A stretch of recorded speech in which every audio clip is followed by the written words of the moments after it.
Okay. All right, what's up, everybody? This is our second podcast. We're going to talk about yesterday's fight night. I think it's one of the greatest cards I've ever seen, and we're going to get started with the main event. What do you think of last night's main event? I thought the main event was pretty good. I want to say I thought Santos got pretty gassed out in towards the third round, and then it was pretty much all Ankalaev from there. You had Santos throwing some heat-seeking missiles, which weren't really finding anything. It was a good matchup for the first 3 rounds, but after that, it was pretty much turn of the tide from there. Dude, I feel like Santos is now gun shy. Ever since the John Jones fight, he didn't really fight the same way like he used to. He's just way more hesitant than he used to be. He used to be known as a knockout artist. Yeah. He used to bring fireworks, but now he's just so gun shy. And now he's been fighting the same way his last 3 fights. I don't think he should get a 5-round main event anymore. 5-round, yeah. But also, I think it's just more so that he needs to prove it now. He's 22-10, and how many has he lost in the past? He won his comeback fight after losing to John, I believe. Isn't it crazy that he didn't? Oh no, he's the current champ. Lost to Teixeira, lost to Rakic, then beat Walker, and then a win against Johnny Walker right now is not looking like too much of something good. Well. And not Walker's even that, even the way he beat him, it was just so boring. Mm-hmm. It was such a snooze fest. Yeah, that 5-round was not the best one, but yeah, we had a really lot of good fights. And then we had Moraes and Yadong.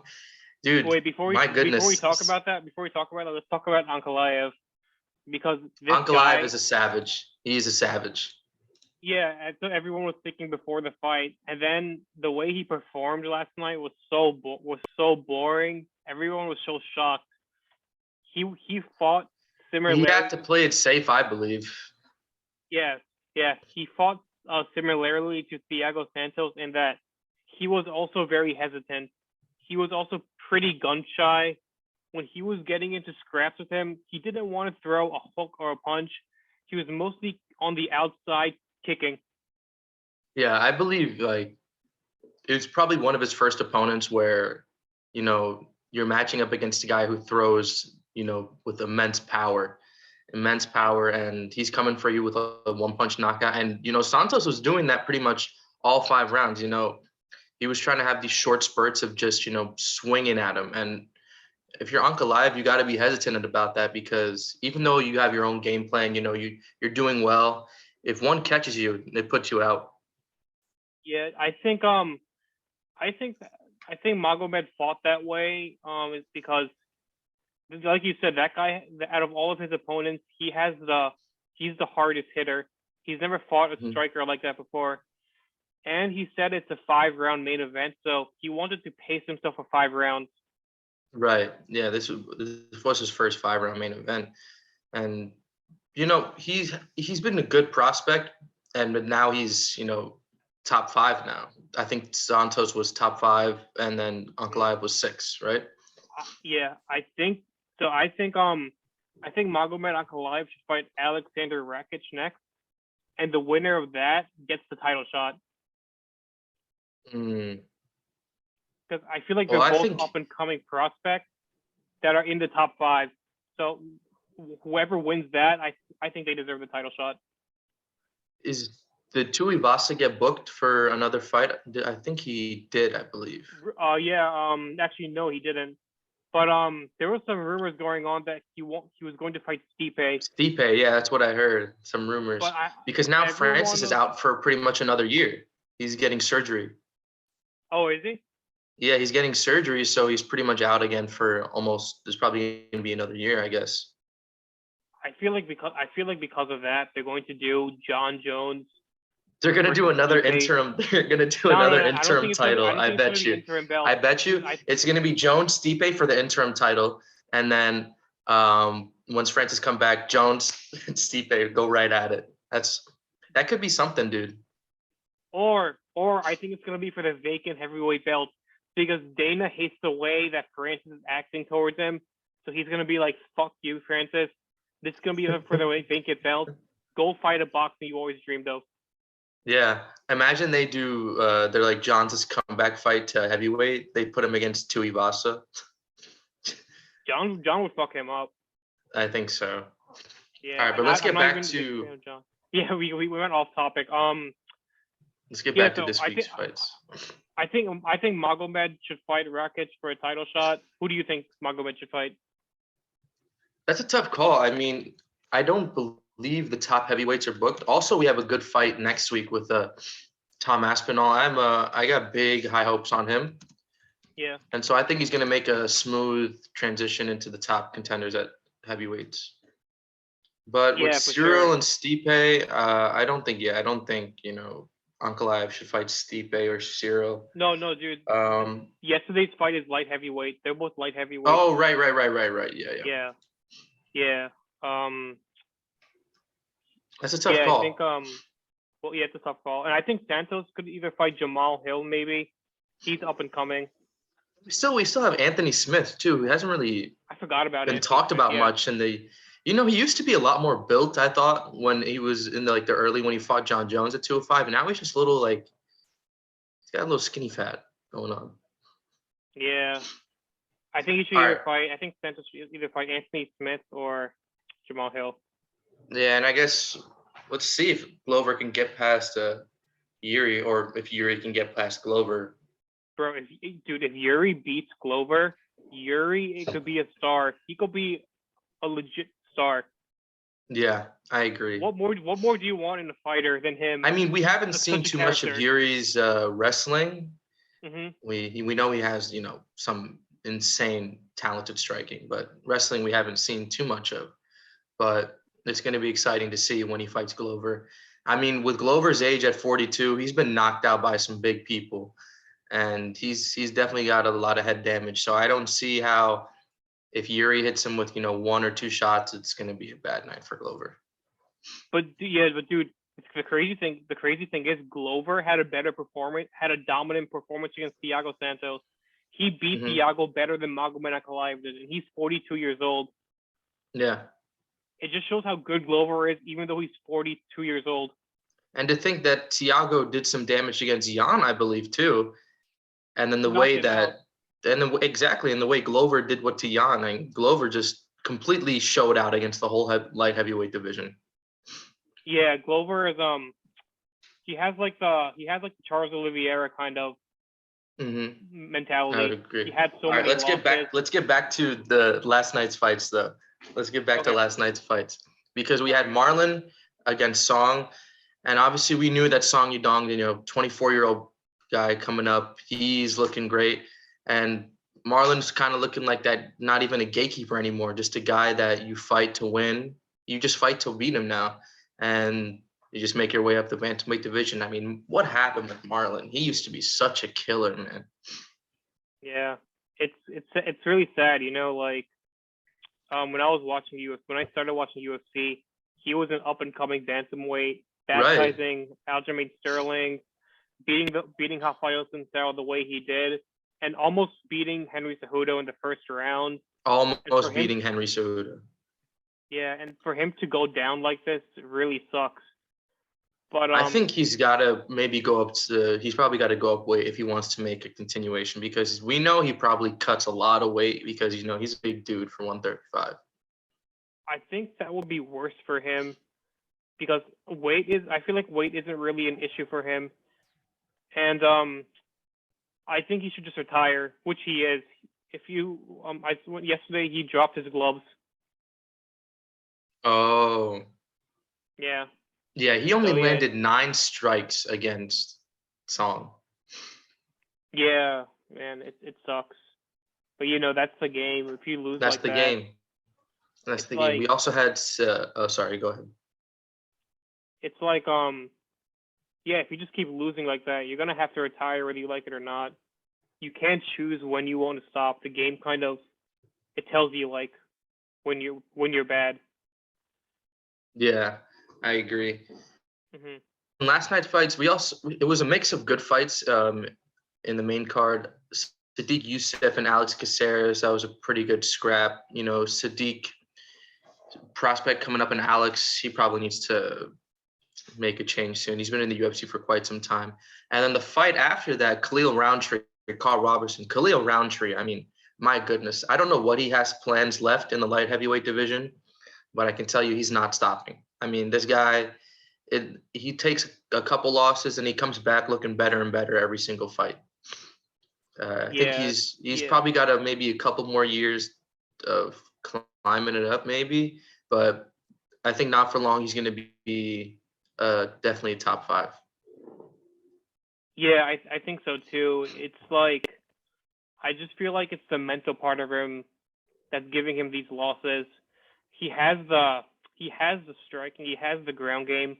I think it's all in the mind, and if he fights the way he did yesterday, I think he'll get himself up to top 5 at least. Yeah, he was just so aggressive last night. And usually when he fights, you see that he has that, Thai boxer stance where, very stand up, light on the front foot ever since he came back from Thailand.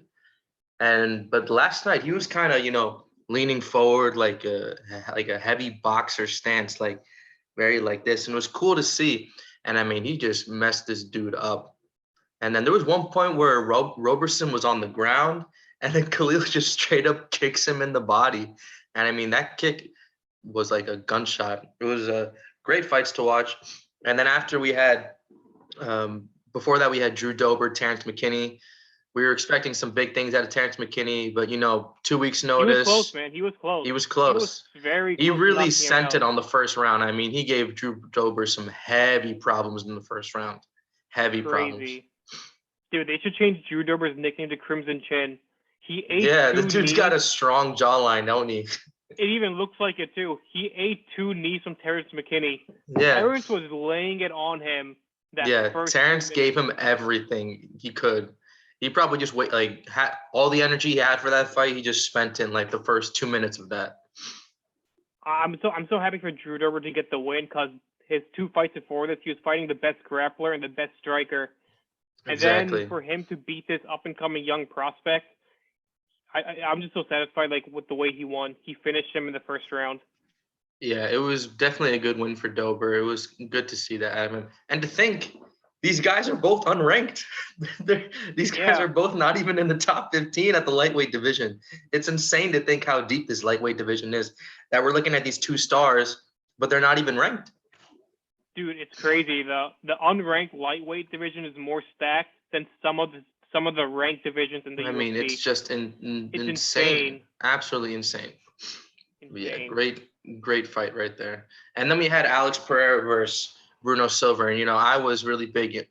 I'm sure all MMA fans who know of Alex Pereira are always close, always close to the TV looking at his fights, because we know down the line that could be a fight. That's going to be a fight to make right there. That's a money fight, because the storyline behind it just matches so well. And the UFC can just ride that wave perfectly if he's able to make it up there and fight Izzy.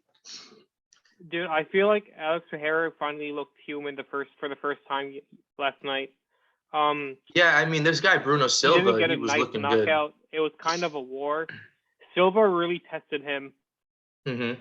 And I think this is going to teach Pereira, I can't do what I did in my fight against my UFC debut. I mean, I think that Alex Pereira just probably needs to train a little bit more. Not, he knows what he already is good at, what he's good at with stand-up kickboxing and Muay Thai. But once he works on everything else, the wrestling, the grappling, the clinch work, he's got it all down pat. I mean, he landed more than 150 strikes on Silva last night. And I think Silva landed total maybe 70. I think, granted, Silva had a couple of takedowns, but Alex, he was putting shots on him. Alex was putting shots on him, and I think about 100 of those were significant strikes. Bruno Silva was just being a tough guy. He's 22-7. So it was a good matchup. But I think Alex was just showing out a little bit of everything, showing that he can go the distance a little bit with 3 rounds, but that he doesn't need the knockout to win. And we've seen Izzy win by decisions too, but especially with the prospect, I feel with unranked people, you got to show that you're knocking them out to make it up to the top contenders. So That's true. it would have benefited Alex more to knock him out, probably get a better fight, but the best we could do. Yeah, true. He was calling out Jared Cannonier after the win. I'm just like, dude, you can't call out a top 5 after having 2 UFC wins. You gotta work your way at the unranked. Yeah, I mean, I guarantee there's some ranked fighters that I think Alex Pereira would totally dog walk. Like if we're talking number 15's Edmund Shabazian, and I think he would do. I think Pereira's got much better striking than Edmund. Edmund definitely does, and that's pretty much all Edmund has. Yeah, bro, he would do what Cosmo Alexandre did to Sage Northcutt. Exactly. That's what Edmund. When Cosmo just killed him with one punch, man. Imagine being in a fight, getting punched once, and breaking like 16 bones in your face. At like 23 years old. Yeah. Oh my goodness, Sage. Dude, I hope to God they don't make that fight. If the UFC makes that fight, then they're evil, straight up. But let's see. I mean, look at the top 15. You got Edmund at 15, of course. Weidman at 14. I mean, Weidman would just get absolutely shut down by Pereira. Actually, Weidman is a wrestler, so I know saying that, but I don't think Weidman would be able to take Pereira down, because I think Weidman's towards the end of his career. I'm not trying to knock on Chris Weidman, but let's say this: this guy's getting old. We haven't seen. Has he fought since his knee injury? No. Yeah, and I mean that one. I don't know how he plans to come back from that. I think he's got some Pereira's also pretty old, and he's 34 though. That's pretty. That's up there. I feel like he's pretty much he's got one shot. Like I think in this sense, he's got one shot to clear out the entire division and make his way, or not clear out, but let's say jump the spots in the division, get the title, and then probably has to defend it a couple times. But literally, that's all he can do. Yeah. Like one loss, and he's probably not going to make a good comeback on that. Yeah. I think Weidman would be Pereira's toughest test because we've never seen him against a high-level grappler. Yeah. Yeah, for sure. Weidman would be a good one. And then also we have guys like, Brad Tavares. Would be a decent fight for Alex Pereira. Number 9, you got Uriah Hall. Number 9, you got Uriah Hall. That'd be very decent. Yeah, that'd be a very good fight. And Uriah Hall is actually training at Fight Ready with Henry Cejudo. So Henry's been saying he's the best coach. That could be a really good clash. I'm excited to see Darren Till's now. He's been training with Khamzat. See how that goes. Yeah, same. I was thinking we saw that at UFC 272. They were like hugging each other. I was like, just look at this bromance we've got here. Yeah, they got a bromance going on. It'd be so crazy if Darren Till actually improved from Khamzat Chimaev and he's knocking guys out and then coming to the top. Oh my gosh. And Khamzat even said that, Darren's teaching him some stuff. He learned some stuff from his stand-up. And then obviously Darren's just absorbing so much energy and all this information from Khamzat about wrestling and grappling. Crazy. And then like a few years later, Darren gets the title shot and Khamzat's the middleweight champion and they fight each other and hate each other like Masvidal versus Colby. It could definitely pan out that way. Yeah, you never know. For next week, we've got, what is the fight night? We've got, Volkov versus Aspinall. Excited about that. Then Arnold Allen versus Dan Hooker. If Dan loses this fight at featherweight, and Arnold Allen's a tough gun. He's a tough man, dude. If Dan loses this fight, oh, man, I feel so bad. I feel so bad because I like Dan. I'm a really big fan of Dan Hooker, but he's going to have 12 losses and 21 wins if he loses his next fight. It's a great fight for both guys. It's good for Arnold Allen because if he beats Dan Hooker, then he beat a tough lightweight. But if Dan Hooker beats Arnold Allen, it means that Dan Hooker's ready for the featherweight division. It's such a good fight for both men. I'm really looking forward to see that fight. And then with this next week fight in London card, we've got a lot of good people coming in because we got Patty the Batty He's back. Yeah.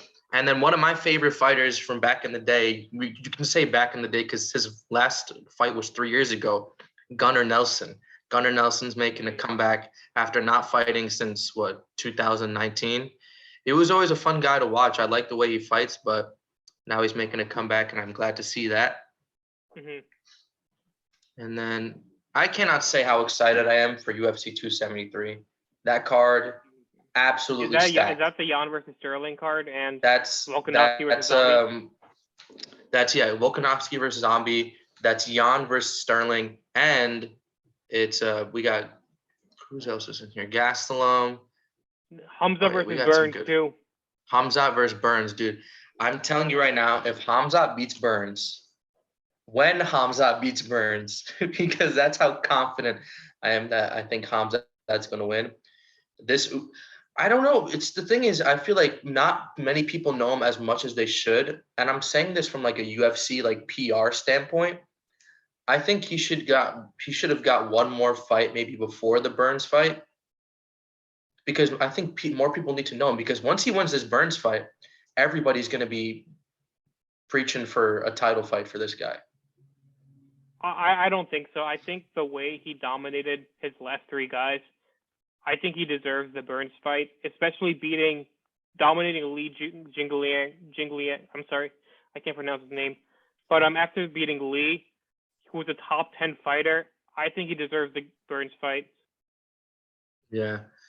You're totally right in that sense. Where you talked about how, one absorbed strike pretty much in 4 fights, just absolutely insane numbers. Who else has done that, Anthony? Like, who else has been 4 fights in the UFC with absorbing that little strikes? I think the only person I can really think of is, I don't know how many strikes Izzy absorbed in his first 4 fights. I don't know how many strikes Anderson absorbed in their first 4 fights, but this is a different type of animal, though, because not only is he a scary striker, but just scary everywhere. You don't know what he's going to do to you. Yeah. And I hear that he trains really, really hard, that he's out wrestling light heavyweights. He trains the hardest in the gym. Mm-hmm. He's a legit beast. I don't think I've seen a scarier prospect like this since probably when John Jones came to the UFC. And I don't think I'm ever going to see a scary prospect like this again in the next 10 or 15 years. I'm so high on this guy. Yeah, because these guys that come in and just start dog walking the whole division, like Jones came in and dog walked the whole division at the age of like 23 years old. And then Khamzat's coming in and he's just coming for everybody. I think he's the type of guy, he doesn't care who he fights, he just wants to fight. Yeah, he's coming to smash everybody. Yeah, smash and kill everybody. And so I think a fight with him and Usman could easily be one of, if not the biggest fight in welterweight history. Yeah, that's a fact. I think Khamzat would take that. I feel like Usman is on his way out. I think Khamzat would knock him out. And then I don't know how many plans on still fighting. It just sucks that we see these guys come into the championship like right at the edge of their prime. And so I want to see them for years, fighting, but what can you do? They just have like a couple more fights. And I feel like with these fighters, we're not getting enough. I wanted more with Khabib. I wanted more with, most of these guys. But that's the game. As a diehard Khabib fan, like, I really wanted Khabib to have like as many title defenses as Jose Aldo or GSP or John Jones, so he could so nobody can say that he's not the greatest of all time. But now and that's what you want to see, right? But now it's looking like more these days that we're seeing these insane fighters, and but the old fighters who put up these insane records, I don't think some of them are getting touched. Yeah, and like now these champions are retiring after 1-2 title defenses like Henry and Khabib. So now you just wonder, like, what if they defended their title? What if they defended the title? What if they fought this guy? What if Khabib fought Charles? What if Henry fought Peter Yan? What if Henry fought Aljamain Sterling? There's so many what ifs. I know, it's so many what ifs, and it just sucks, So like, hopefully when Khamzat becomes champion, he'll defend his title as many times as GSP did. Because that'll be a lot of fun to watch. And I just wish the UFC would go back to the days where, the number one contender always fought the champion, and there wasn't like money fights where just random people like, because now we got Colby calling out we got Colby calling out Poirier now, and we Yeah. knew that Poirier thought about making the move to 170, and I know they interviewed Poirier last night because he was cornering one of the guys that was fighting Fletcher, and Poirier kind of seemed like he didn't want to do that fight. There's a lot of people saying that Poirier might be scared of Colby, but I just think that I just think that maybe Poirier doesn't really know. And I think by Poirier saying that he doesn't know whether he wants to stay at 155 or 170 kind of just means that he knows that he's not going to win the title anymore, because I think he knows he's not going to be Oliveira, and he knows that he doesn't got like maybe much time left. So right now he's at the point where he thinks he's built up enough marketing. He's built up enough of himself with the fans that he's just going for money fights now. I think he's just going for money fights, and he's going to retire with just a bunch of money. Yeah, and I don't really like that, to be honest, when they go for money fights, because it's like now they don't believe they're the best in the world.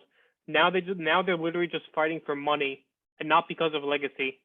Exactly, and it sucks to see that. And I just wish the best fighters would fight the best fighters. But Poirier is number 2 ranked, and he doesn't even look like he's calling out Nate Diaz. Like, I don't want to see Nate Diaz fight anymore. Same. I love Nate Diaz to death. Everybody wants to go talk about the hoopla of him almost finishing Leon Edwards. Like, come on, man. He really ain't got the skills to. Go ahead. Instead of Dustin wanting to fight Nate, he should fight Rafael Fiziev, Islam Makhachev, or RDA next to see if he's still worthy of being top 5. And for Colby, instead of wanting to fight Dustin Poirier, he should fight Gilbert Burr and Khamzat Chimaev, a winner of Luke. And Dustin, I think if you do a fight with him and Oliveira 10 times, I'm not saying that Oliveira wins 10 times. I think Dustin can win some of these fights.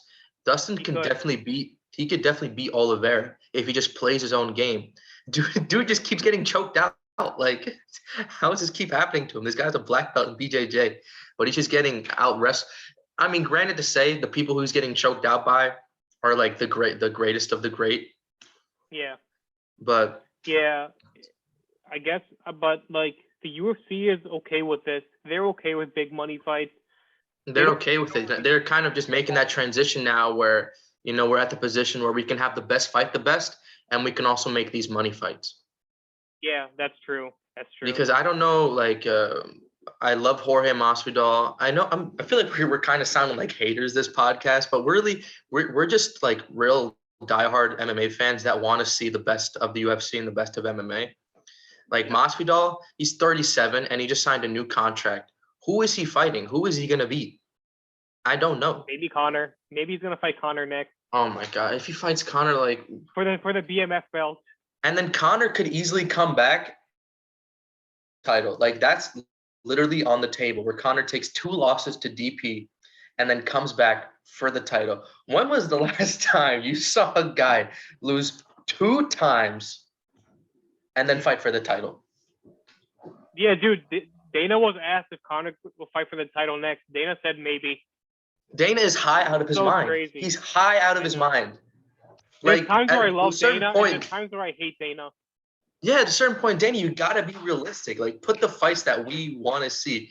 You think Conor just jumps the line let's say if Gaethje beats Oliveira, you do a Gaethje and a Conor fight would be pretty massive. But we got to give Conor a top guy. I think Conor should come back, fight RDA. That's a fact. Because that RDA fight, Conor fight, they missed out on that. And, Conor can go right back to the shit talking of RDA. And, RDA just won his last fight, guaranteed. Granted, it was against Renato Moicano. It was Renato Moicano. He looked good in that fight, though. Even though Renato Moicano had some savagery in him and would not stop coming at RDA. RDA looked good. And so I know that Conor fight and RDA fight, RDA definitely wants that revenge.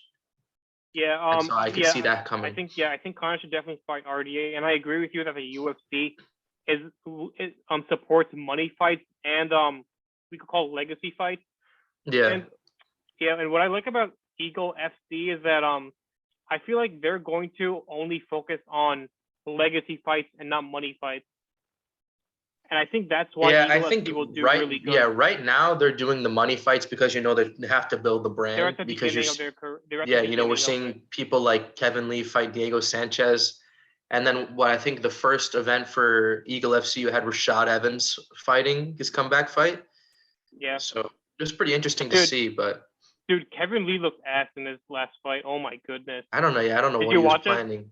Yeah, I watched some highlights of it, and to almost lose to a 40-year-old Diego Sanchez. Yeah, almost lost to a 40-year-old Sanchez, but his leg got injured at the beginning of the round, so maybe that's why he was fighting bad. So I'll give you that pass, Kevin.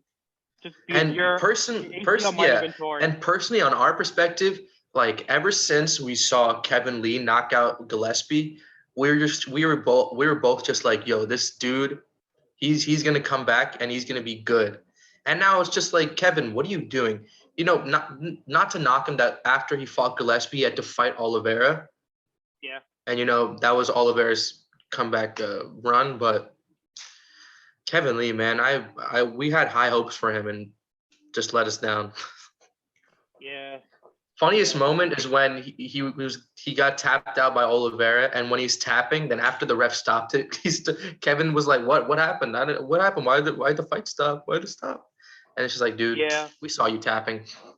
Yeah, even though he's sucking, I'm still pretty bummed out that the UFC released him. He was bad, but not that bad.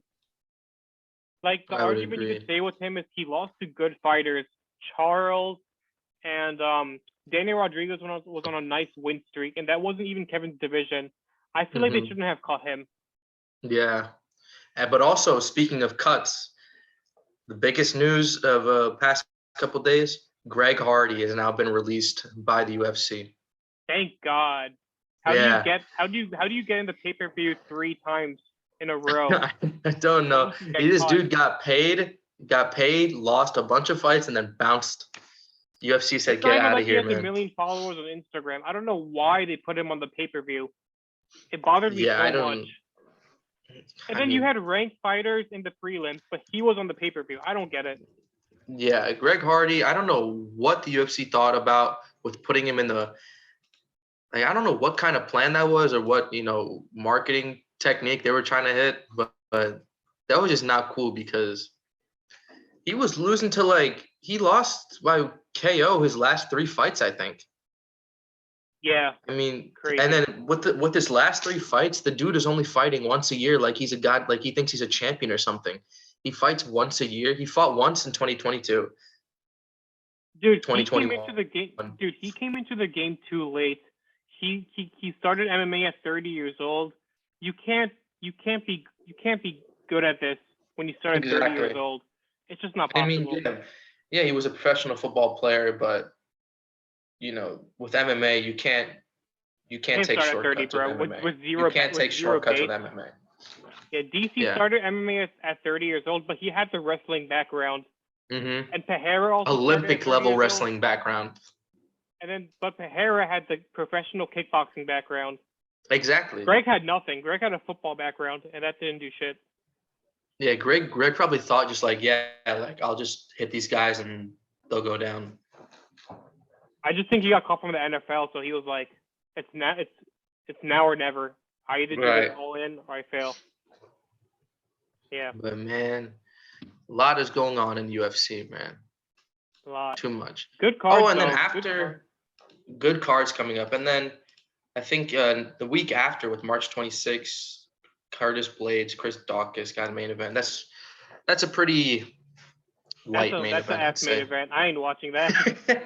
Come on, man. This is a casual MMA podcast. I only watch fights that are interesting to me. We named it. We called it. Blaydes and Daukaus. I think they both just got knocked out their last fights. We know Blaydes is gonna do exactly what he always does. I hate the fact that Blaydes will tweet out or say before his fights, he's like, "Yeah, the fight's gonna be boring. Yeah, I'm gonna win. Deal with it." And it's like, dude, This is why the UFC just hates you. At least he's honest. At least he's honest. Yeah, put on a show. Yeah, Blaydes is coming off a good win against Rosenstruik.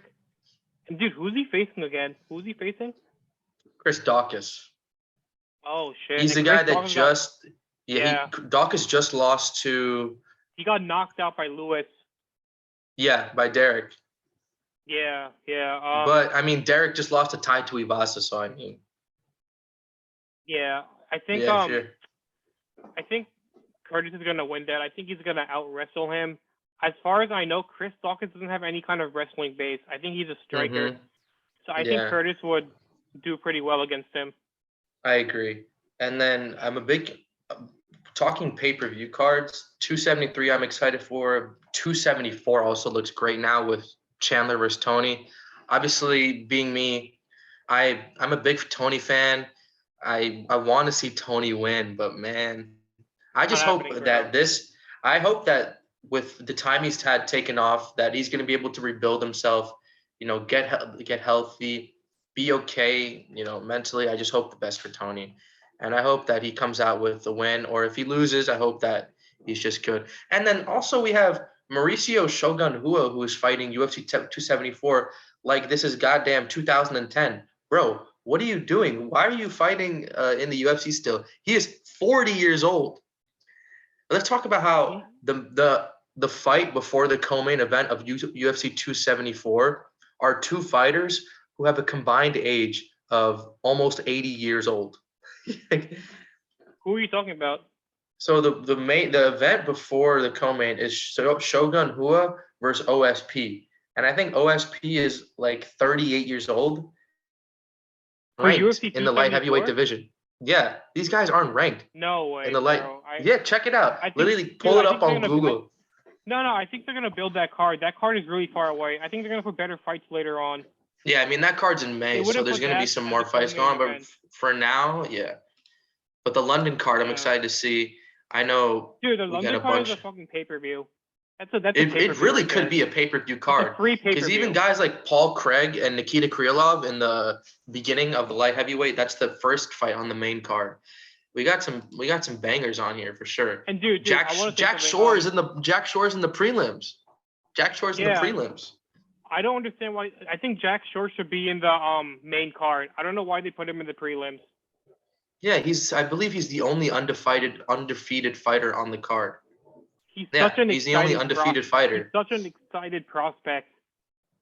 Yeah, I think he should be on the. I'm excited to see Paul Craig because we saw what Jamal Hill did to Johnny Walker, but we also saw what Paul Craig did to Jamal Hill. Dude snapped his arm.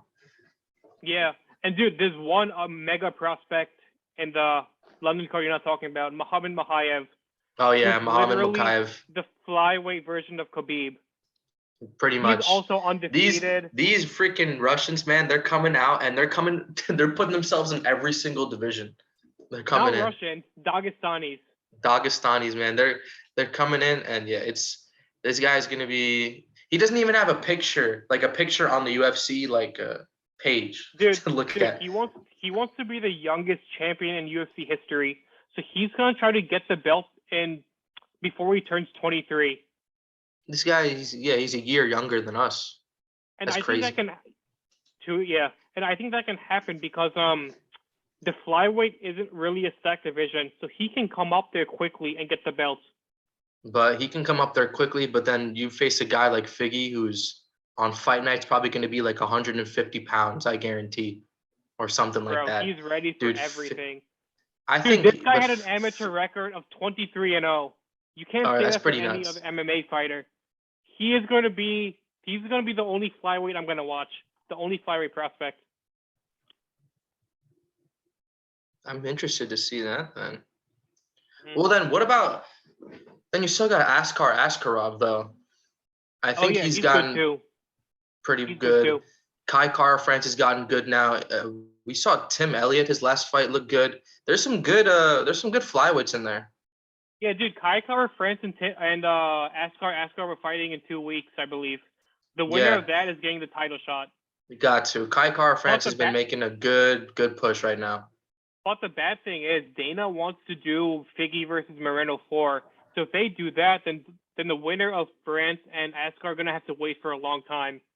Yeah, it's tough because, and I think this fight's got to be the decider because they can't keep going back and forth. I mean, I'd love to see. I mean, honestly, I wouldn't mind. I love seeing them two fight. So they can go back and forth all they want to. I don't care if they hold up the division. It's because Figgy and France and Askar have to fight for the title next. If there's somebody, one of them's got to fight, if there's somebody waiting for the title, then they should give that guy the title shot. I mean, one of them's got to fight, but it's undeniable that Moreno and Figgy are exchanging the number one spot in the flyweight division. These guys are just straight savages. And dude, what are they gonna do in the fourth fight if it goes exactly the same way as it did the third fight? What are they gonna do? Somebody's got to knock somebody out to put a stamp on it. Happen. To put a stamp on it. Bro, it's gonna be the same result as the third fight, and then people are gonna be like, "Oh, let's do a fifth." I think Moreno's got the one up because Moreno is he's the only guy that's finished Figgy. Like Moreno finished him when he beat him. He tapped him out, and then Figgy didn't. Figgy is only won by decision. Yeah. So I think Moreno, if Moreno can finish him again, then you can't give. I think whoever wins the next fight, you don't do another fight after that. I mean, obviously, if Figgy wins this next fight, then it's obviously Moreno's got to build himself back up. But if Moreno wins this, then I say he's got to look towards a new opponent. Yeah, true. And then with Jan and Sterling, Aljamain and Jan, I just can't wait to see Jan back as champ. I guess. I really like Sterling, but it's just how he's played himself as this guy that didn't win the title but won the title. It just makes you not like him at all.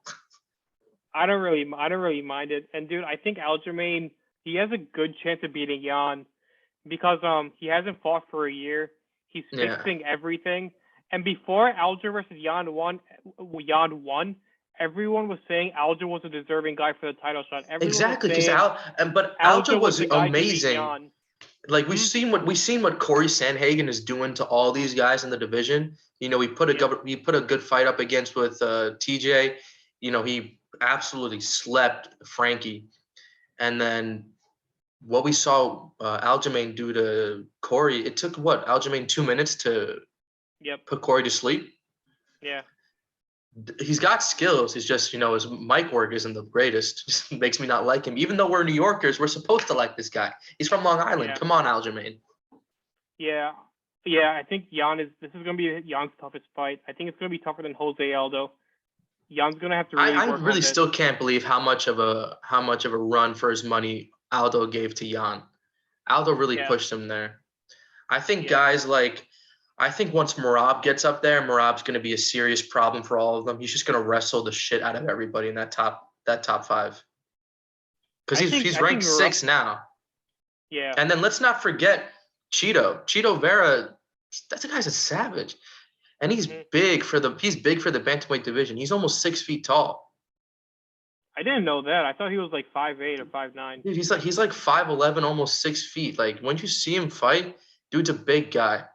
No, bro. I think he's 5'8" or 5'7" because when he was standing next to Sean O'Malley, Marlon Vera is a big dude. I think Marlon stood almost as tall. Than Sean. Oh, he is 5'8", dude. I thought he was so much taller, dude. He looks tall when he fights. Yeah, no, I know.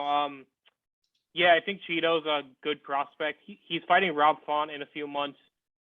That's going to be a good test for him. The bantamweight division is as deep, I think, as the lightweight division. Because Song Yadong, with the show that he put on, is only 14th ranked.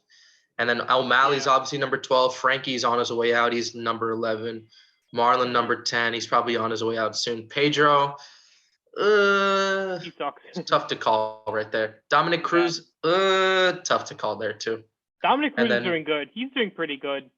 I can see the top five. The top five just exchanging themselves because you got the top five. It's like Jan, TJ. I think TJ and Jose probably got 1 or 2 more title pushes in them, and then they got to call.